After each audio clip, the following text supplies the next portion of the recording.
Buenos días, hermanos, hermanas, niños.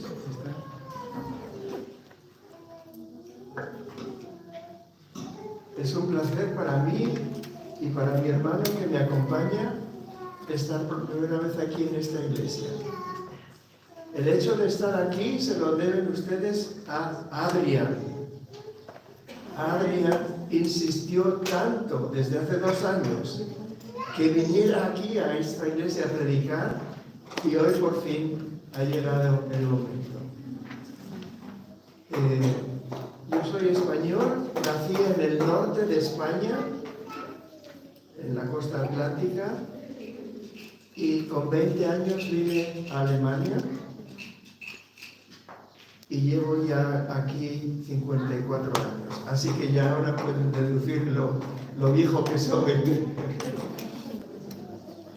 Hasta jubilarme hace un par de años trabajé dirigiendo la editorial adventista alemana y ahora que estoy jubilado pues visito las iglesias que me invitan en el norte de Alemania para hacer cursos de Vorsorge. Y por eso Adrián es mi jefe. Y bien, tengo un hermano que me visita, que yo le visito y me ha traído hoy porque vive no lejos de Frankfurt. Y estoy casado con una alemana, si se supone que Baviera es Alemania. Y tenemos 2 hijos mayores ya. El menor tiene también 2, una parejita, o sea que tenemos 2 nietos que viven cerca del lago de Constanza, a 800 kilómetros de Lüneburg, donde nosotros vivimos, o sea, bastante lejos. Bien, yo creo que esto es suficiente de presentación. Mi tema es, esta tarde no tengo varios temas, solo tengo uno, porque usted ha hablado en plural. Esta tarde mi tema va a ser 15 palabras maravillosas. Palabras que pueden transformar a una persona, transformar a nuestro entorno. Y esta mañana la predicación la he titulado "Somos una iglesia como Dios quiere". Los 2 temas los tengo por escrito, pero solo en alemán. O sea que si alguien quiere después de la predicación leer el tema en alemán puede hacerlo, y a Adrián le doy a esto para que me pueda comprender mejor. ¿Hay alguien que no comprende bien el español? Sí, entonces también.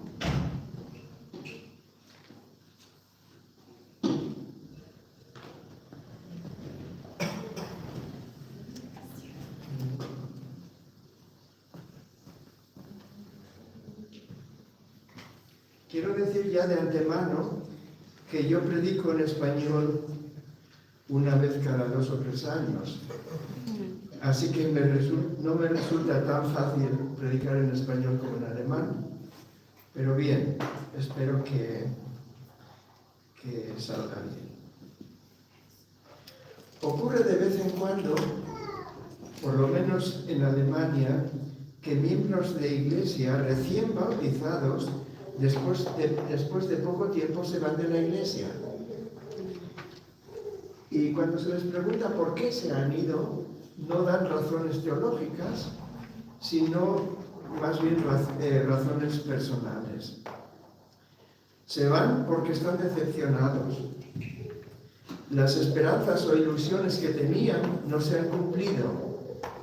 Tenían una noción o una visión de la iglesia distinta a lo que encontraron al conocerla más a fondo. Y esto me lleva a una primera serie de preguntas.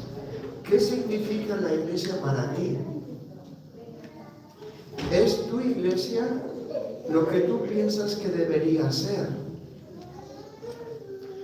Creo que es importante dar una respuesta personal a estas preguntas para así evitar malentendidos y desilusiones. Pero hay una pregunta aún más importante. Dado que no hemos sido nosotros, los seres humanos, quienes han inventado la Iglesia, sería bueno y necesario saber qué opina Dios, el constructor de la Iglesia, sobre nosotros. Así que presento una segunda pregunta al introducir el tema de esta mañana. ¿Somos la Iglesia que Dios quiere que seamos? ¿Somos la Iglesia que el mundo necesita? Soy consciente de que como pastor que está de visita tengo una gran ventaja en comparación con vuestro pastor Abraham Rangel. Puedo decir casi todo lo que quiera y nadie tiene que sentirse ofendido, porque como no os conozco, pues no puedo pensar en nadie concretamente. Sin embargo, confío que el Espíritu Santo hable a cada corazón para que cada uno de los presentes se sienta Dios está hablándome concretamente. Amén. En esta predicación tengo 4 puntos, 4 frases claves, y para que los recordéis mejor, usaré un par de parábolas modernas fáciles de memorizar. Primera frase clave. La Iglesia de Cristo no es un club, sino una estación de salvamento. Y aquí viene la primera parábola. Existía en una costa de mar muy peligrosa una estación de salvamento muy sencilla. Un par de valientes marineros salían con la única lancha que tenía siempre que un barco naufragaba, ya fuera de día o de noche, a salvar las víctimas. Con el paso del tiempo, esta estación se hizo famosa. Los que habían sido rescatados daban dinero para mejorar y ampliar esas humildes instalaciones. De modo que se pudieron comprar nuevas lanchas y se construyeron nuevos edificios.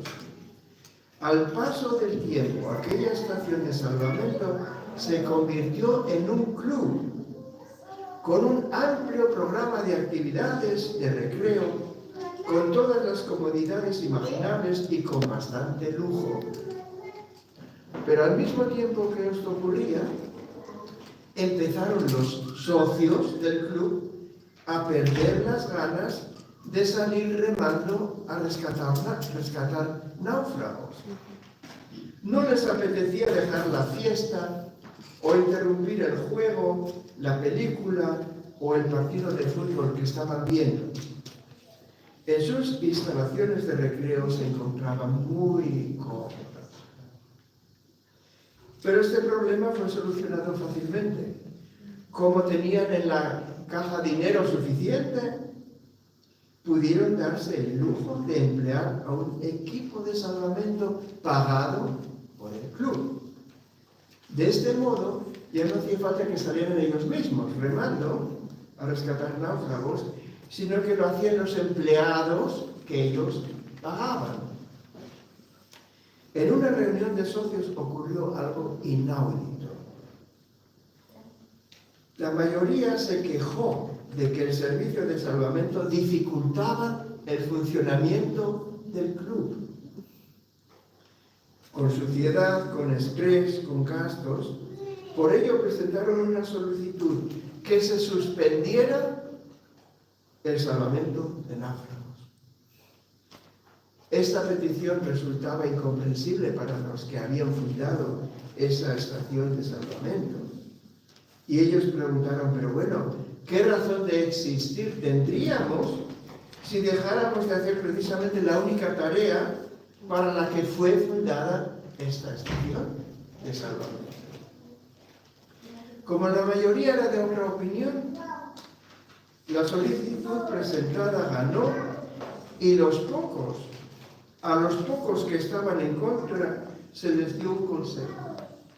Si le dais tanta importancia al rescate de náufragos, podéis iros y fundar vosotros vuestra propia estación de salvamento. Y así lo hicieron. A un par de kilómetros empezaron de nuevo, con una estación de salvamento muy sencilla, una sola lancha a remos y mucho entusiasmo. Salían día y noche a rescatar a las víctimas de náufragos. Pronto daban que hablar por su entrega y valentía, aumentando el número de personas dispuestas a ayudar. Pronto se edificaba un nuevo edificio que al pasar el tiempo se convirtió en un lujoso club, etcétera, etcétera. La historia se repite. Después de varios años, existían en esa costa tan peligrosa una buena cantidad de clubs con lujosas instalaciones y con considerables cuentas de banco. Pero ya no había ni una estación de salvamento. La mayoría de los náufragos perecían ahogados por falta de voluntarios que saltaran al mar a salvar sus vidas. ¿Necesito explicar esta parábola? Yo creo que no. Es muy comprensible, ¿verdad? Iglesia Hispanohablante de Frankfurt, ¿sois un club? ¿O sois todavía una estación de salvamento espiritual? Jesús vino a la tierra no solo a mostrarnos cuánto Dios nos ama, tanto que le llevó a la cruz para rescatarnos, sino que antes de regresar al cielo fundó una estación de salvamento llamada Iglesia. ¿Somos lo que Dios quiere que seamos? ¿O nos hemos convertido en parte o totalmente en un club? Esta pregunta no es difícil de responder, solo hace falta pensar un poco. Por ejemplo, ¿qué actividades tienen en nuestra iglesia la más alta prioridad? ¿Sobre qué temas hablamos más a menudo? ¿A qué fines dedicamos nuestro dinero? ¿Y qué flexibles somos cuando conviene hacer cambios en nuestras tradiciones como iglesia para alcanzar mejor a quienes aún no conocen a Dios? ¿Nos gusta dedicarnos a buscar el contacto con náufragos? ¿O preferimos delegar esta tarea a quienes consideramos más especializados y que pagamos con nuestros diezmos? Esa es la cuota del club, diezmos. Os invito a que leamos juntos un texto de la Biblia en Primera de Pedro, capítulo 2, versículo 9. Primera de Pedro 2, versículo 9. Yo leo según una traducción moderna, Dios habla hoy. Vosotros sois una familia escogida, un sacerdocio a servicio del Rey, una nación santa, un pueblo adquirido por Dios. Qué bien suenan estas palabras, ¿verdad?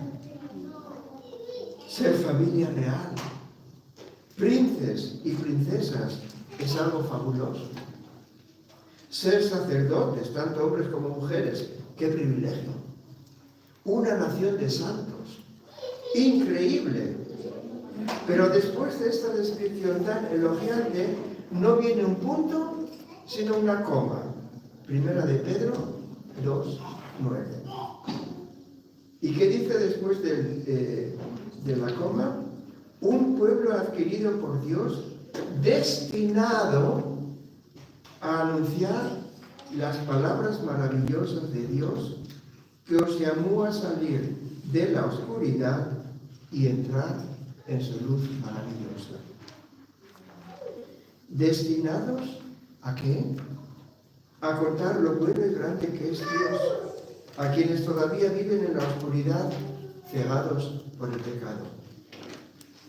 Destinados significa que esa misión es nuestro destino. Estamos destinados a ser una estación de salvamento. Y si una iglesia deja de ser una estación de salvamento, ya no es una iglesia de Cristo. Es un club, es una secta o cualquier otra cosa. Esa es nuestra razón de ser, ese es nuestro destino. ¿Y cuál es la clave para poder cumplir esa misión? O para volver a ser una activa estación de salvamento, si en algunos sentidos nos hemos vuelto vagos y cómodos. La respuesta la da Pedro también, y es muy sencilla. Capítulo 4, versículo 10. Primera de Pedro 4, 10.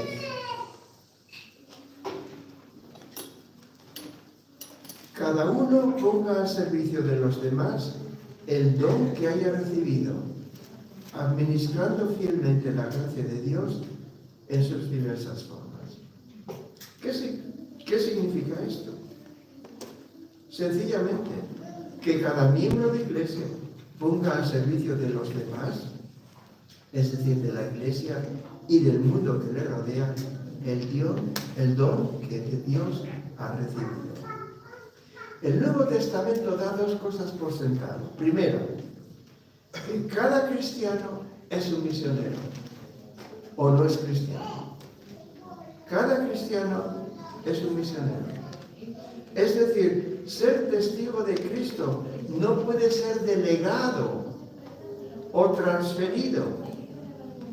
En la Iglesia de Cristo, y esto es la diferencia de un club, no existen socios activos que trabajan y socios pasivos que pagan y aplauden o critican, sino que solo hay miembros activos que usan los dones que de Dios han recibido.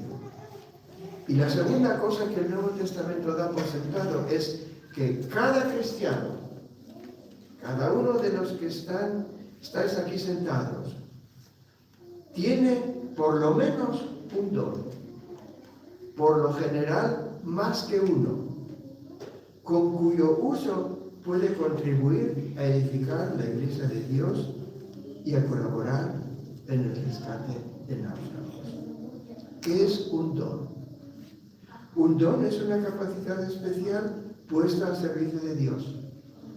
Y como en una estación de salvamento, son muchos los dones y capacidades que la Iglesia necesita. ¿Qué capacidades hacen falta en la estación de salvamento? Voy a mencionar un par. Personas que sean fuertes para remar y rápidos para nadar. Otras que puedan usar el ordenador, el equipo de radio. Otras que sepan prestar primeros auxilios.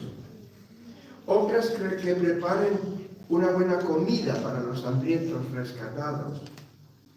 ¿Y qué pasa con la persona que ni es fuerte para remar, ni tiene mucha idea de comunicación por radio, o de primeros auxilios, o de cocina? ¿Es una persona superflua que no se necesita? Pues esa persona puede sentarse sencillamente al borde de la camilla de un rescatado, coger su mano, darle calor y ánimo con palabras de amor. ¿Es una tarea superflua? No, es una tarea muy importante. ¿Existen iglesias?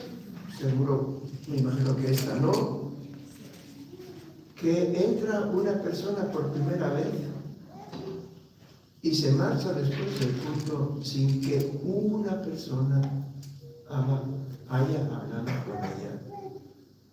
Esa persona difícilmente va a regresar. Y por eso, un don que es necesario en la estación de salvamento llamada iglesia es el don de saludar, de preguntar, de interesarse por las personas que nos visitan por primera vez, o por segunda, o por tercera. ¿Sabes tú qué don es el tuyo? qué don Dios te ha confiado para servir mejor a la Iglesia y a la humanidad. Segunda frase clave. La Iglesia no es un juzgado, sino un hospital. Cuando nuestro hijo menor, que se llama Mark, tenía 4 años y medio de edad, se lesionó una tarde en la mano. Quería ayudar a quitar la mesa, salió corriendo con un vaso a la cocina, tropezó, el vaso se rompió y la mano sangraba mucho. Salimos inmediatamente con él al hospital, que estaba a la vuelta de la esquina, no estaba lejos, y en el hospital fueron todos muy amables. El cirujano de turno trató a nuestro hijo y su herida con mucho cariño. Ni él ni la enfermera ayudante nos llamaron la atención como padres por dejar al niño hacer cosas semejantes.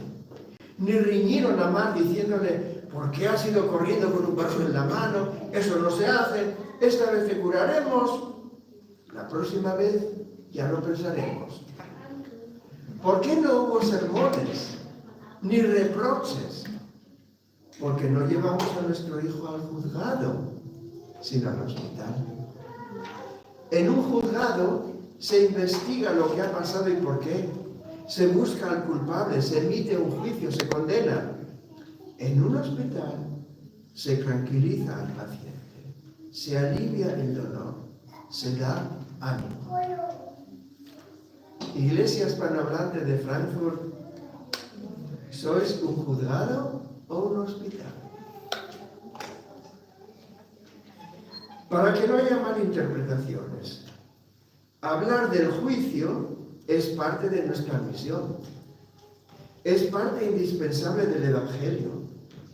¿Quién va a aceptar a Cristo como su defensor personal si ni siquiera sabe que está condenado a muerte por ser pecador? Hablar del juicio, sí, pero a su debido momento y en el tono correcto. Porque Cristo no nos ha llamado a ser ni jueces ni fiscales, sino testigos. ¿Y qué hacen testigos? Testigos cuentan lo que Dios ha hecho por ellos. Como leímos en 1 de Pedro 2:9, un pueblo adquirido por Dios, destinado a anunciar las obras maravillosas de Dios, que os llamó a salir de la oscuridad y entrar en su luz maravillosa.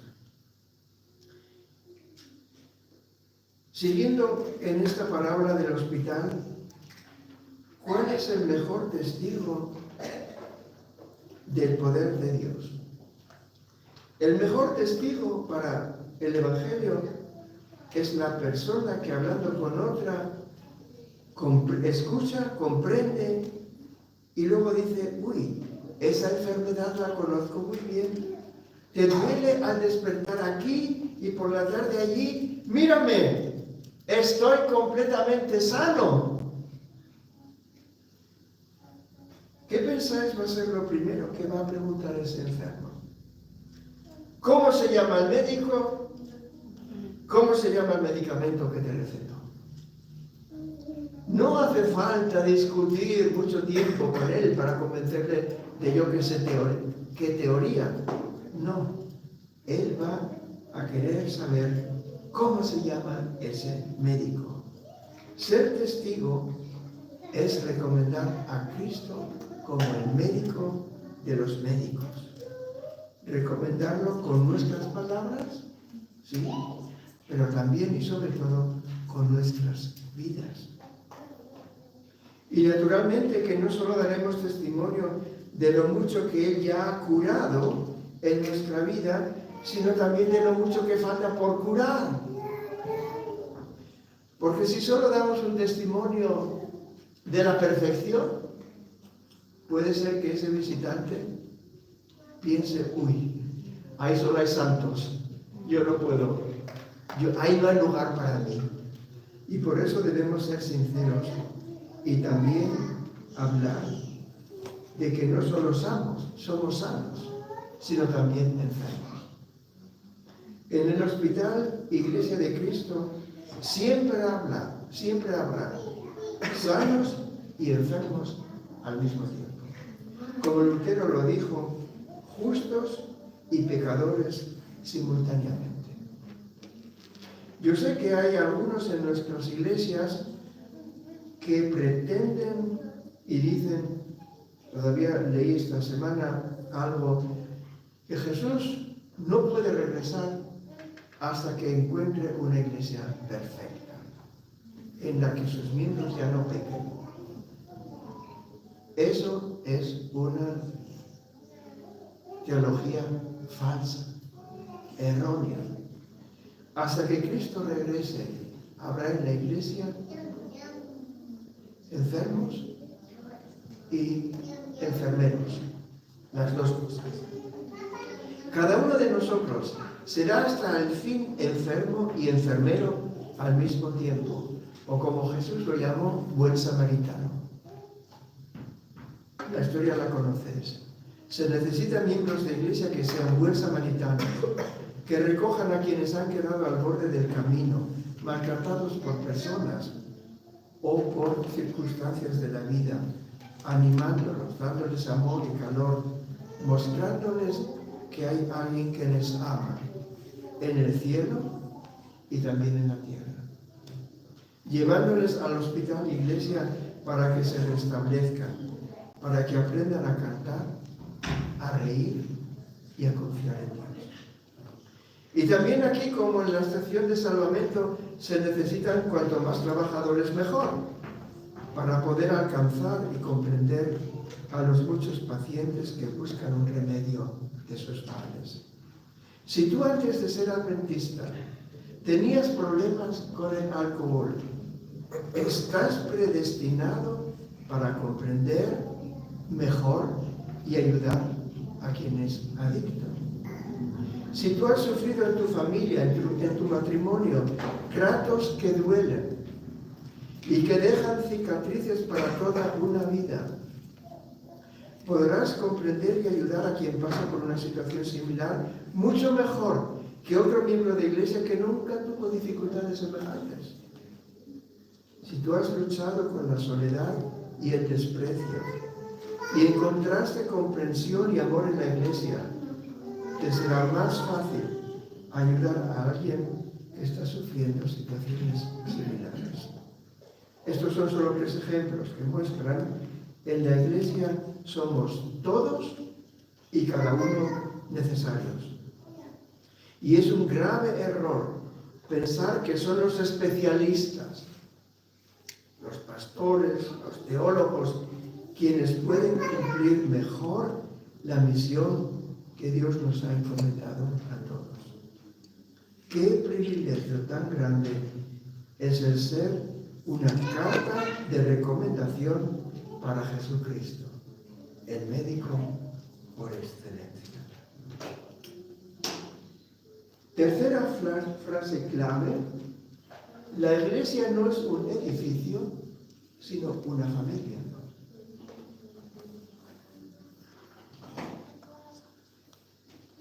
A veces se confunde fácilmente el templo, el edificio, el local de la iglesia con la iglesia misma. Se miran las ventanas, los bancos y se dice, ¿no tenemos una iglesia muy bonita? Pues no. Tenéis un local muy bonito, una sala muy bonita, pero la iglesia no es el edificio. La iglesia son las personas, los miembros que ahí se reúnen. Una iglesia puede reunirse en la sala de estar de un piso privado y sin embargo tener un espíritu familiar, estar unida y abierta para visitas. Otra puede tener un hermoso edificio, muy sagrado, pero quizás falten la armonía y el compañerismo, haya tensiones y envidias. Los visitantes notan pronto que ahí falta el calor de un hogar y domina el frío de un frigorífico. ¿Conocéis alguna iglesia frigorífico? Yo sí. Es como una familia. Hay familias que viven en casas preciosas, en lujosos chalets, pero han dejado de ser una familia. El matrimonio existe solo en los papeles, cada uno va por sus caminos y con sus amistades. Los hijos solo van a casa a comer y a dormir. Una casa preciosa no alberga automáticamente una familia intacta y feliz. Si faltan el amor y la comprensión, de nada sirve el más lujoso palacio. Donde hay cariño, comprensión y amor, se convierte la choza más humilde en un hogar feliz, en el que también a los ángeles les gusta estar. ¿Qué clase de iglesia es la vuestra? ¿Un hogar espiritual? ¿Una gran familia en la que cada uno da y recibe? ¿Qué es lo que convierte una iglesia en una familia? Vamos a leerlo juntos. Primera de Corintios, capítulo 12.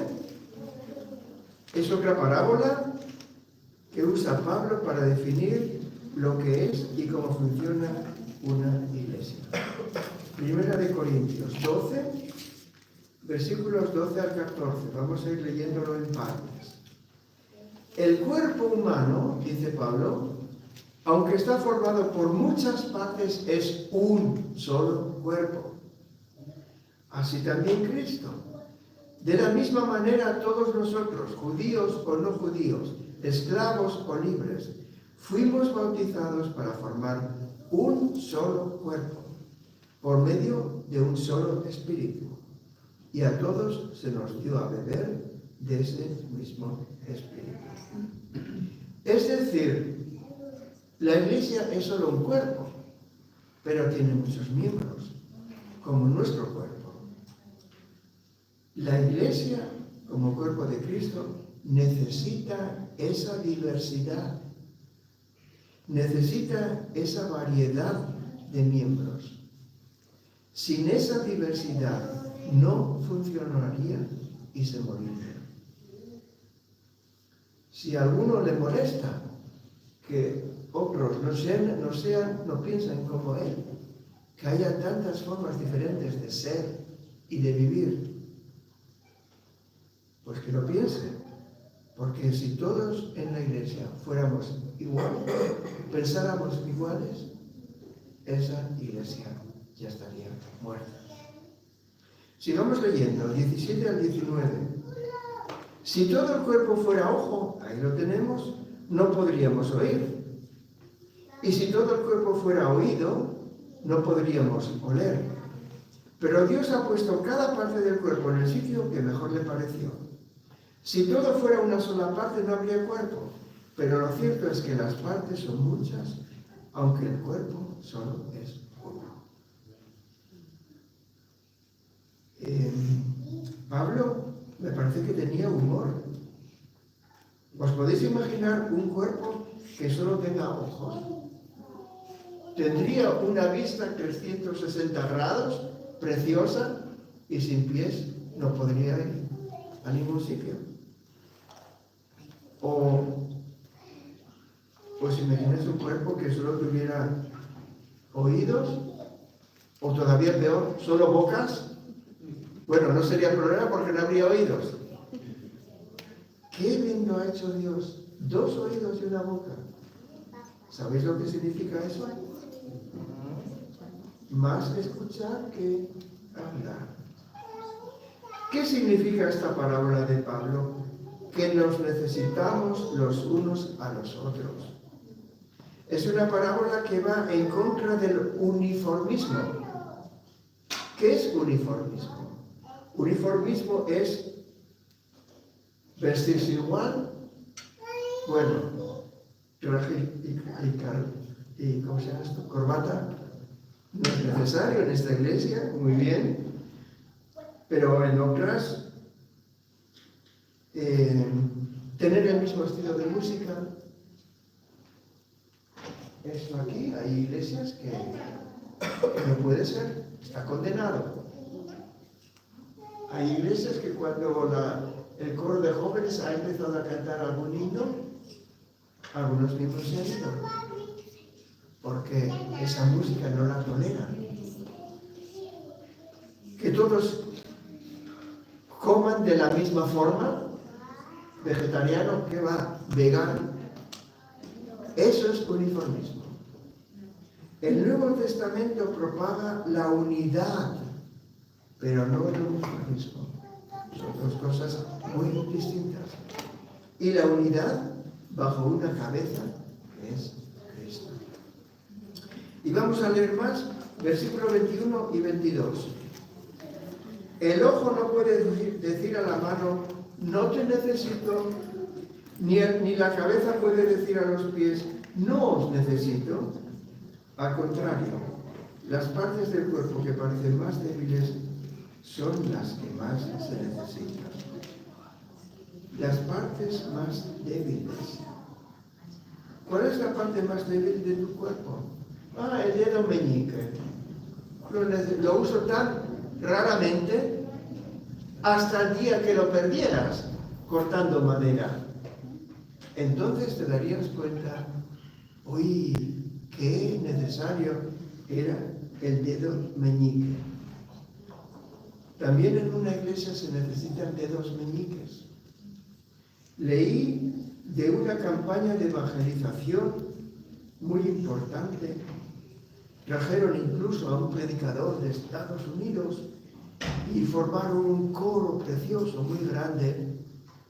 Y al final, cuando hubo los bautismos, se le preguntó a uno de los bautizados cuál fue el impulso decisivo para tu decisión de bautizarte.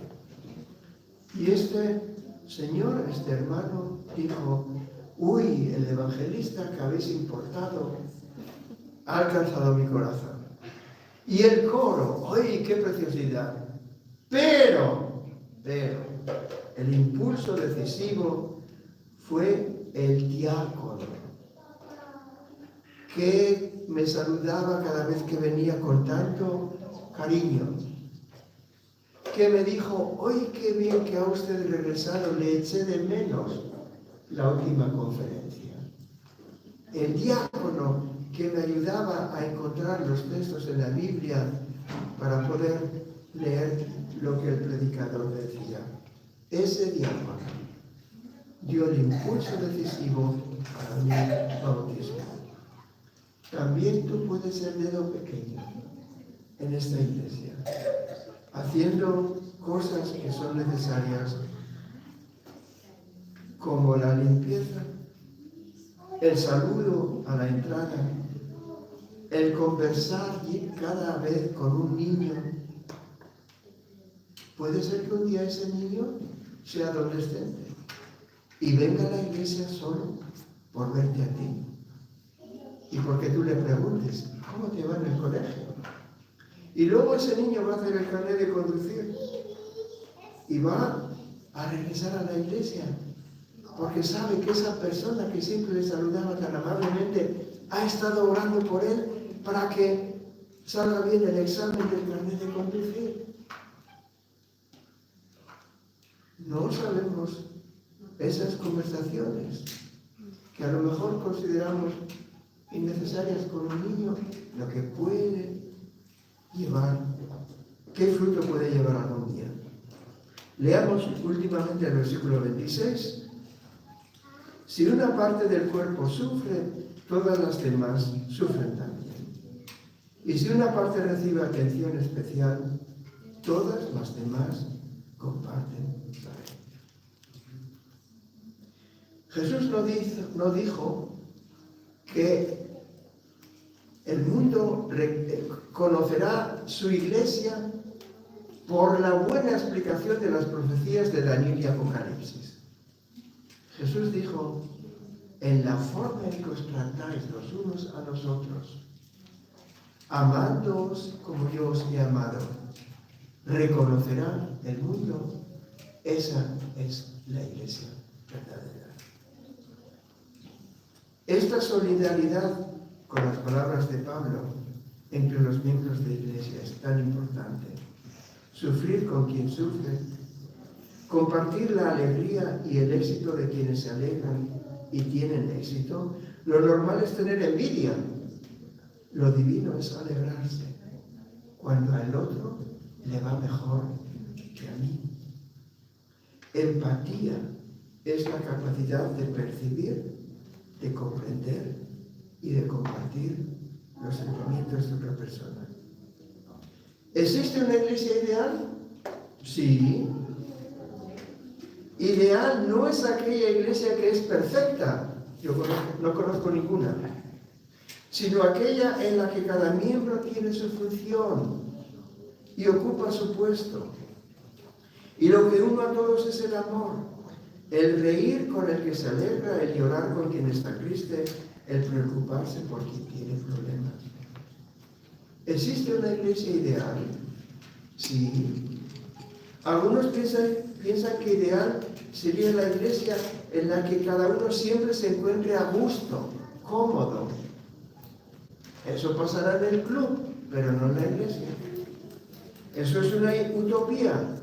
¿Es que acaso la familia es el lugar en el que cada uno siempre se encuentra a gusto? Cuando mi esposa regresó del hospital con ese bebé, el primero, ¿pensáis que me sentía a gusto las primeras noches en casa? Apenas se me cerraron los ojos, los chillidos del bebé llorando. Y esto no solo una semana, sino varias. Yo pensé que era interminable. Pero no se me ocurrió decir a mi esposa, oye, estoy orando para que me llegue un llamado de México para ir allí solo por 3 meses a predicar, para luego regresar y ya no oír esos llantos y lamentos por la noche. No lo hice, porque ese bebé que chillaba por las noches también era mi hijo. Pero Augusto, ¿y qué pensáis que Augusto se sentían nuestros hijos adolescentes cuando se les decía a limpiar los zapatos, a bajar la basura abajo? No daban saltos de alegría. ¡Ay, qué bien! Estaba esperando ya hacerlo. No les gustaba hacer eso. Pero eran parte de una familia. Y en una familia hay momentos agradables, hay momentos desagradables, también hay momentos donde hay riñas, donde hay discusiones. Hay situaciones en la familia natural en las que queríamos echar a correr y dejar los problemas a la espalda. En una familia hay también división de opiniones, hay momentos de tristeza. La iglesia ideal sería no solo aquella que cumple su misión, proclamar el Evangelio, sino también aquella en la que cada uno, sin excepción, se siente respetado y aceptado por el resto. Vosotros no os vais a sentir aquí muy a gusto cada sábado, porque habrá predicaciones que no os gusten, pero hay que oírlas. Y habrá quizás una reunión una reunión de iglesia en la que haya que tratar temas delicados, temas no agradables, y no os vais a sentir a gusto, pero es vuestra iglesia. La iglesia no va a ser nunca el lugar en que tú, sin excepción, te encuentres cómodo y a gusto. Pero lo que la iglesia debería y puede ser, sin excepción, es el lugar donde te sientas aceptado tal y como tú eres y respetado, aceptado con tus virtudes y con tus debilidades. Y ahora paso a la cuarta clave, que va siendo hora de terminar. La iglesia no es un museo, sino un taller. ¿Os gustaría pertenecer a una iglesia que solo tiene vitrinas, armarios, con piezas expuestas, con guardianes para que nadie robe nada, con dispositivos de alarma, con espectadores que entran y salen? Seguro que no. Eso sería un museo. un museo de antigüedades. Nos sentimos orgullosos de guardar las joyas de la verdad heredadas de nuestros padres o pioneros sin necesidad de seguir investigando y descubriendo más. Si así fuera, seríamos ya un museo. La Iglesia no es una sala de exposiciones o un museo de reliquias o trofeos, sino que es un taller, un laboratorio, en el que se estudia, se investiga y se trabaja, en el que buscamos nuevas formas de presentar las verdades eternas a una sociedad que está continuamente cambiando. Y como en un laboratorio o en un taller, se necesitan las más diversas herramientas. Así también en la Iglesia. Y aquí va mi última parábola, que lo ilustra de una forma muy amena. En un taller de carpintería había una huelga. Pero los que hacían la huelga no eran los trabajadores, sino que eran las herramientas. El hermano Martillo estaba triste, porque hace demasiado ruido, quieren ponerle en voto de censura. Y él protesta: si tengo que irme, que expulsen también a la hermana taladradora. Siempre está dando vueltas sobre su propio eje. La hermana taladradora no está de acuerdo y dice: ¿y qué pasa con el hermano Tornillo? No se ve ni dónde está ni lo que hace. Es totalmente innecesario. El hermano Tornillo también protesta: me voy, pero solo si también expulsan al hermano Cepillo. Hace mucho, pero siempre se queda en la superficie. Le falta la profundidad. El hermano Cepillo tampoco estaba de acuerdo. ¿Y qué pasa con la hermana Regla? Constantemente nos está diciendo lo que debemos hacer y lo que no podemos hacer. Como última también protesta la hermana Regla y dice que también tendrán que echar al hermano Papel de Lija. No deja de estar corrigiendo nuestros errores. ¿No es una parábola muy bonita? Hay algunas de estas herramientas también aquí. Hay quienes que como un martillo hacen mucho y hace mucho ruido para que cada uno se dé cuenta de cuánto trabajan y los alaben.